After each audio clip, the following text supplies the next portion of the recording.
how's your morning been? Very, busy. Lots to do already. Okay. And, yeah, my day is always like this.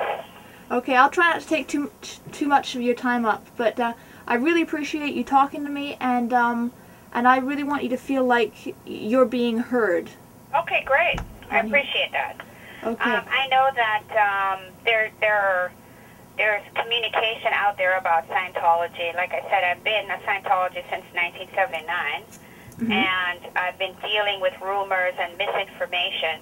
That, of course, is compounded these days by the internet. Yeah. And there just seems to be a certain type of person, not just for Scientology, but for other religions, other groups, other people, where they just perpetuate and forward false information in an effort to get other people to be, to feel negatively about something or somebody. Okay.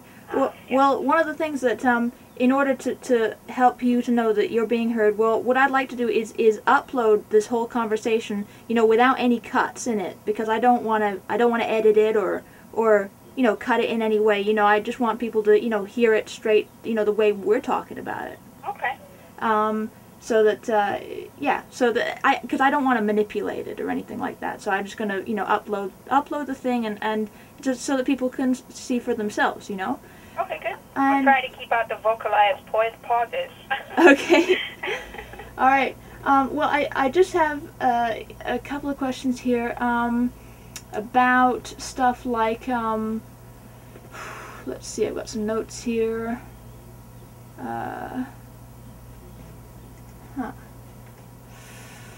Oh, first of all, just about psychology. Maybe you could help explain to me what it is particularly about psychology that that Scientology basically sees as a problem. Okay.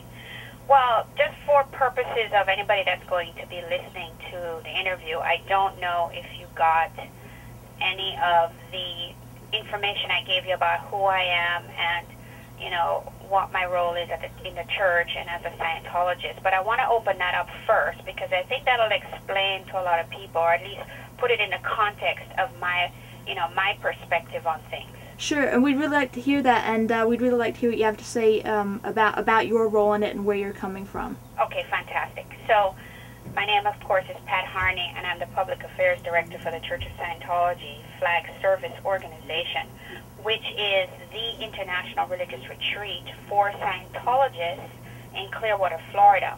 Is that the Sea Organization? Well, the Sea Organization, it's part of the Sea Organization. Uh-huh.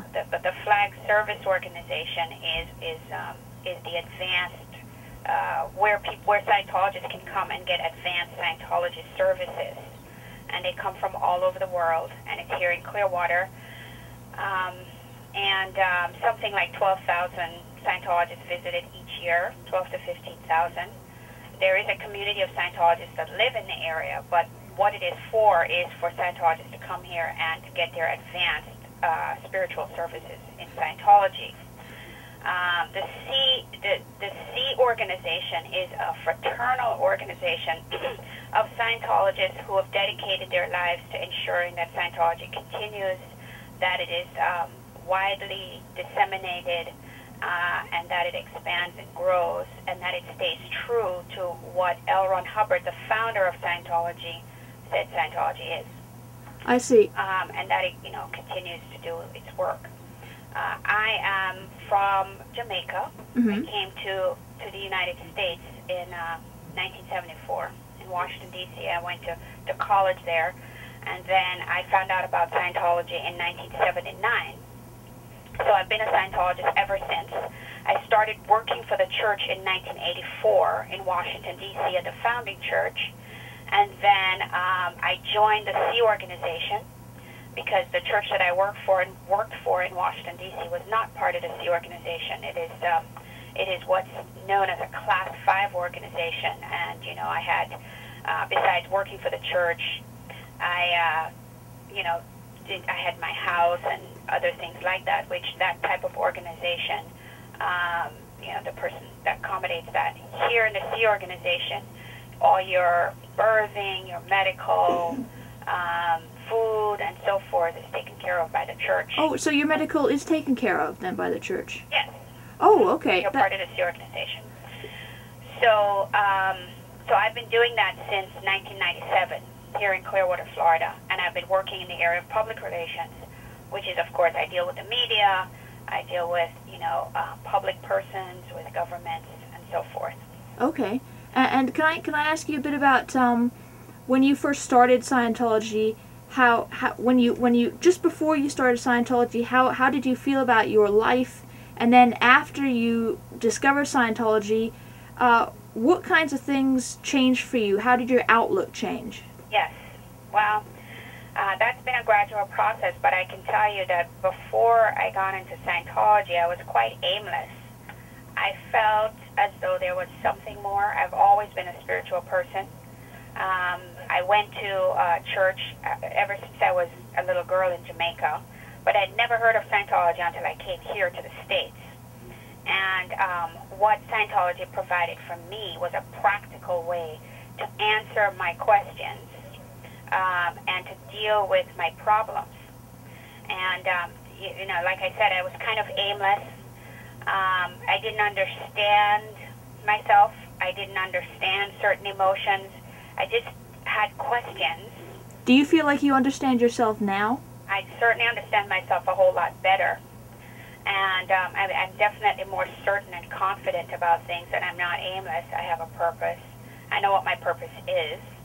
And I'm not as introverted as I was when I first came into Scientology, because it helped me to extrovert my attention, because I wasn't wondering anymore about this or that.